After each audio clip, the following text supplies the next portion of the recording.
کوئی خلاف کیا؟ کیا آواز ان کے خلاف اٹھائی؟ نہیں اٹھائی۔ لوگوں جواب دے دو، جب عثمان غنی خلیفہ تھے حضرت امام حسین نے کوئی خلاف نہیں کیا، کوئی آواز مخالف نہیں، کوئی تلوار نہیں اٹھائی۔ جب حضرت علی اور حضرت امام حسن تھے حضرت امام حسین خاموش تھے۔ جب امیر معاویہ خلیفہ بن گئے تب بھی امام حسین نے تلوار نہیں اٹھائی۔ میں نے سوال کیا ہے امام حسین آپ کھڑے کیوں نہیں ہو گئے؟ کہاں آگے سچائی تھی؟ سبحان اللہ، بولتے نہیں سبحان اللہ۔ امام حسین نے جواب دیا مجھے تلوار اٹھانے کی کیا ضرورت تھی؟ آگے حق پرست تھے، آگے اہل حق تھے، آگے صدیق تھے، آگے فاروق اعظم تھے، آگے عثمان غنی تھے، آگے مولا علی تھے، آگے حضرت امام حسن تھے، آگے حق والے امیر المومنین حضرت امیر معاویہ تھے۔ مجھے خلاف کرنے کی کوئی ضرورت نہ پڑی۔ ضرورت بھی کیا تھی؟ قیادت صحیح تھی، سیادت صحیح تھی، امامت صحیح تھی۔ اونچا بات ختم ہو رہی ہے۔ قیادت صحیح تھی، امامت درست تھی، سیادت درست تھی۔ مجھے خلاف کرنے کی ضرورت کیا تھی؟ مخالفت کی کیا ضرورت تھی؟ کام قرآن و حدیث کے مطابق چل رہا تھا، صحیح راستے پہ چل رہے تھے، لیکن جو یزید تخت پہ بیٹھا، جو یزید تخت پہ بیٹھا، امام حسین نے پورا خاندان اس کے مقابلے میں کربلا کے میدان میں کھڑا کر دیا ہے۔ نے کہہ دیا امام حسین کیا بات ہے؟ سب لوگ تو زندگی گزار رہے ہیں، کہتے سب لوگ تو اولاد نبی نہیں ہیں۔ اونچا سبحان اللہ۔ کہا سب لوگ تو ضرور مومن ہیں لیکن اولاد نبی نہیں ہے۔ وہ نہیں ہے کہ جس کے لیے نبی نے مسجد نبوی میں سجدہ لمبا کر دیا ہے۔ سبحان اللہ۔ سب لوگ صحابی ضرور ہیں، سب لوگ نبی کے وفادار ضرور ہیں، لیکن وہ نہیں ہے جس کے منہ میں نبی نے خود زبان مبارک ڈالی ہے۔ سبحان اللہ۔ نعرہ تکبیر، نعرہ رسالت، نعرہ حیدری، امام حسین۔ سب لوگ مومن ضرور ہے، اس میں شک نہیں ہے، لیکن سب لوگ وہ نہیں ہے جس کو فاطمہ سیدۃ النساء خاتون جنت نے پاکیزہ دودھ پلایا ہے۔ تیری نسلیں پاک میں ہے، بچہ بچہ نور کا، یا رسول اللہ فرماتے تیری نسلیں پاک میں ہے، بچہ بچہ نور کا، تو ہے نور تیرا ہر گھرانہ نور کا، تو ہے نور تیرا سب گھرانہ نور کا۔ اللہ اللہ کیا بات رضا، چمنستان کرم کی کیا بات رضا، اس چمنستان کرم کی زہرا ہے جس میں کلی، حسن پھول حسین پھول۔ سب تو نبی کے ماننے والے تھے، لیکن نبی حسین وہ ہے جس کو نبی نے کہا حسین منی وانا من الحسین۔ حسین مجھ سے ہے، میں حسین سے ہوں۔ حسین کے رگوں میں مصطفیٰ کا خون دوڑ رہا تھا۔ تو میں عرض کر رہا تھا جب خلیفہ صحیح تھے تو حسین نے کوئی تلوار نہیں اٹھائی، لیکن جب تخت پہ یزید بیٹھا، جب تخت پہ فاسق بیٹھا، جب تخت پہ شرابی بیٹھا، جب تخت پہ بے نمازی بیٹھا، جب تخت پہ اللہ کا نافرمان بیٹھا، جب تخت پہ وہ بیٹھا جو گناہوں کو فروغ دینا چاہتا تھا، جو قانون کو بدلنا چاہتا تھا، جو شریعت مصطفیٰ کے نظام کو تبدیل کرنا چاہتا تھا، جب تخت پہ وہ بیٹھا جو مصطفیٰ کی دی ہوئی تعلیم کو تبدیل کرنا چاہتا تھا، تھا تو حسین نے کہا اب میری غیرت یہ برداشت نہیں کرے گی کہ میں خاموش بیٹھ پاؤں گا۔ سبحان اللہ۔ جب یزید نے دباؤ ڈالا حسین سے بیعت لے لو، بیعت لے لو، ہاتھ میں ہاتھ دے دو حسین بچ جائے گا۔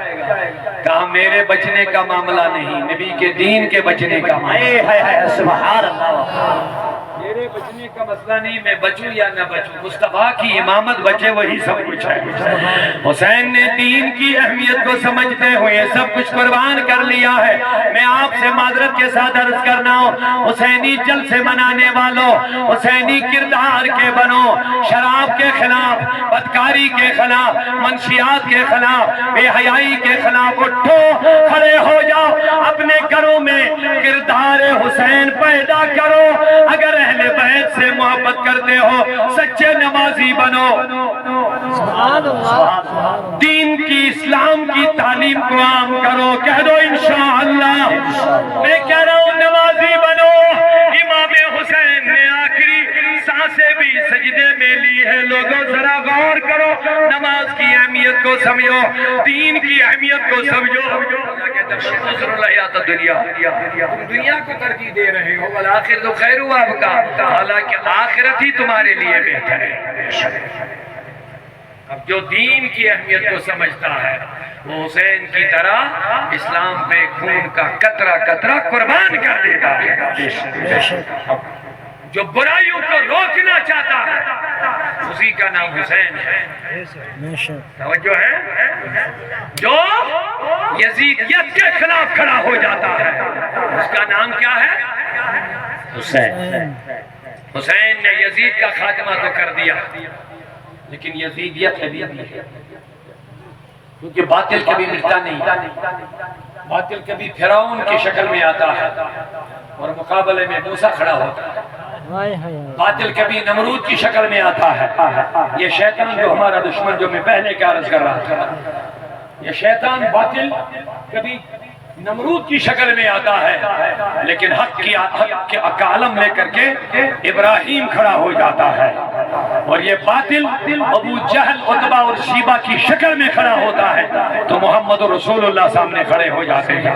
یہ باطل یزید کی شکل میں کربلا میں کھڑا ہو جاتا ہے لیکن حسین کی شکل میں اس باطل کا خاتمہ کرنے کے لیے حسین اہل و عیال کے ساتھ قربان ہو جاتا ہے۔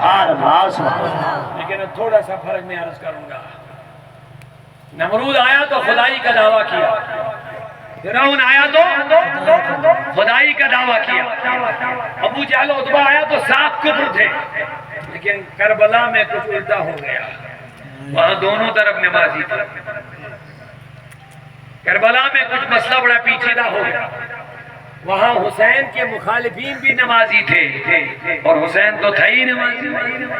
اب دونوں طرف اذانیں ہوتی تھی، ادھر بھی اور ادھر بھی۔ کچھ سمجھ رہے میری بات؟ اب یہاں کچھ باہر کا جو چل رہا تھا یہ کچھ عجیب تھا۔ اس سے پہلے جو مار کے چلتے تھے وہ صاف کفر اور اسلام کے مابین ہوتے، لیکن یہاں دونوں طرف اسلام کی آوازیں آ رہی ہیں۔ ادھر بھی اس خیموں میں بھی آواز اذان کی، اس خیمے میں بھی آواز اذان کی، ادھر بھی نماز، ادھر بھی نماز، اس طرف بھی قرآن کی تلاوت، اس طرف بھی کربلا میں قرآن کی تلاوت۔ اب مسئلہ حق کھڑا ہو گیا، حق کس کے ساتھ ہے؟ حق کس کے ساتھ ہے؟ اب جس کو میرے نبی نے تربیت کی ہوگی، جس کو قرآن نے کہا ہوگا قُلْ لَا أَسْأَلُكُمْ عَلَيْهِ أَجْرًا إِلَّا الْمَوَدَّةَ فِي الْقُرْبَى، جس کو قرآن نے کہہ دیا ہوگا لِيُذْهِبَ عَنْكُمُ الرِّجْسَ أَهْلَ الْبَيْتِ، اے اہل بیت تم کو رب نے پاک کر لیا ہے۔ سارے مومنین کو سورہ حج میں کہا فَاجْتَنِبُوا الرِّجْسَ، ناپاکی سے بچو۔ سارے مومنین کو رب نے کہا ناپاکی سے، گندگی سے، کفر سے، شرک سے، شراب سے، نشے سے، بدکاری سے بچو، یہ مومنین کو کہا۔ لیکن اہل بیت کو کہا لِيُذْهِبَ عَنْكُمُ الرِّجْسَ، تمہیں بچنا نہیں ہے، تمہیں رب خود بچا لے گا انشاءاللہ۔ اور اوروں سے کہا بچو، لیکن اہل بیت سے رب نے کہا میں بچا لوں گا تمہیں۔ تو اہل بیت کو گندگی سے کون بچانے والا ہے؟ اب جواب دیکھو، جس حسین کو رب نے گندگی سے، ناپاکی سے، پلیدی سے بچایا ہوگا اس کا ہر قدم پاکیزہ ہوگا۔ جس حسین کو میرے مصطفیٰ نے تربیت کی ہوگی اس کی ہر سانس پاکیزہ ہوگی۔ جس کو پاکیزہ ماں فاطمہ نے پاکیزہ دودھ پلایا ہوگا، خدا کی قسم اس کے رگوں میں چلنے والا خون اور سارا جسم، سارا وجود اور سارے ارادے پاک ہی پاک ہوں گے۔